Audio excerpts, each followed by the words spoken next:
Wait, Pam from The what? Office? She's not dead.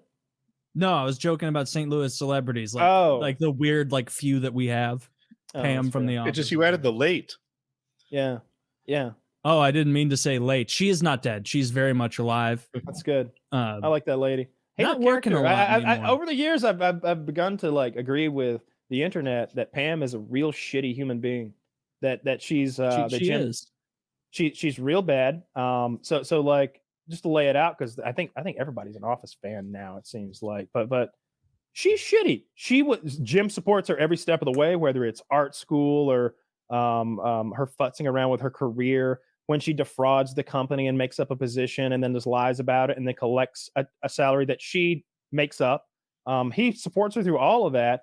And then when he like steps out a little bit of what her comfort zone is and tries to do something for them, so for the family, to try to like expand a business, she's like crying and trying to like thinking about and like in the arms of another man crying, essentially. So I've always thought that Jim should have divorced her and took the custody of those kids and let her run away with that bearded boom operator. See if he can get back to New York and scare Karen up, because no, Karen's in Utica or wherever. Karen's a fucking got her career together.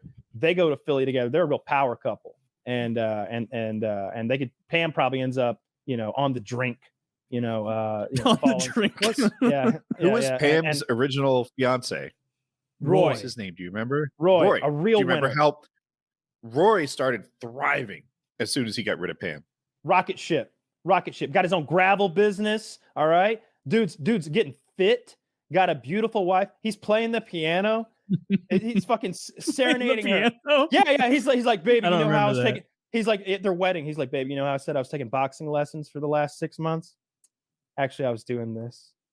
You are beautiful in so many ways, and it's like he can sing too. And there's a part where as Pam is hogging down her third slice of cake, fat face, Jim is like, he plays piano, and she's like, no. And then he goes, fucking nailing it over there. Yeah, Pam was a fucking anchor of a human being. She wasn't attractive past season 2. And Jim passed up so many opportunities, whether it was career opportunities, love opportunities, life opportunities, for her. Karen, who was hotter. Karen was actually nicer too. Karen, who's got a degree, Karen, who has a career, Karen, who, like, I don't know, doesn't dress like a librarian. I don't know. I liked Karen a lot. Karen was awesome. She was funny. She was quirky. She cracked jokes with Jim. Remember when she was singing at the wedding? She had spunk. I like Karen. Fuck Pam. Yeah, she's not a good character. I totally forgot how much Roy changed and went from like the basement box packing guy to like success. Yeah, so true. So true. Pam does suck. Roy's brother's a real scumbag piece of shit, though. he seemed awful. I mean, even at the wedding, like Roy's trying to downplay a success, and he's like, "You don't need me to talk to this shirt.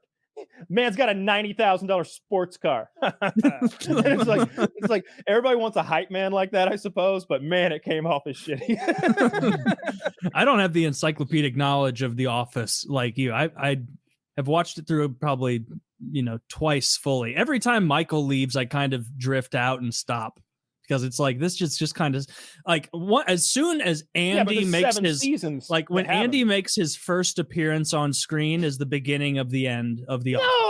Oh, you're so wrong. No, yeah, Andy is like the end of the attempt to be quirky of Dwight, but it's totally inorganic, and they realized that they had to keep harping that same note to keep the vibe going. And so the beginning of Dwight is like, wow, a goofy goober who's like befuddled by social situations he's not like ready for. And by the end, it's like, we're going to burn his house down as a prank. Like, it gets so crazy. And Andy is actually like a retarded person. So like Andy gets, they retool Andy's character after his first season, which is season 3, I think. He's the violent, rage-filled guy who can't take Jim's jokes, who doesn't have a sense of humor. He's the guy who's like, like has a personality disorder, and that wasn't going to work. You know, he punches the wall when he finally gets there, and they send him to anger management, and when he comes back, they completely retool that character, and they do it a second time later on when they make him the boss. But yeah, I love The Office. I've seen it so many times. I'd like to do Office trivia some night if I could find a place that does that shit, because it's fun. Every time yeah, you can find that. Yeah, I think like there's in The Office iceberg, I can go pretty deep. I can't go down to the bottom. Like there's some crazy shit down at the bottom. I don't know Jim's brothers' names. I always use that as my thing. Like fuck, I don't know Jim's brothers' names. Why haven't I memorized his fucking? Wait. No, I can't do it. I thought I did it for a second. Well, you got to study up. You got to bone up on your Office knowledge before your next trivia night. I just don't have the time. You just don't have the time. That's so on the show so far. Dude, I love that. Like, do that sincerely sometime. Like, if when someone asks you to do something, be like, I would if I had the time. Yeah, pencil that in for next Wednesday. Remember Jim's brothers' names. Yeah, remember Jim's brothers' names. You like have like a Tuesday the 5th morning shit. Like the teeth brushed. Like you just go through out things like that. Yeah, got my notes here.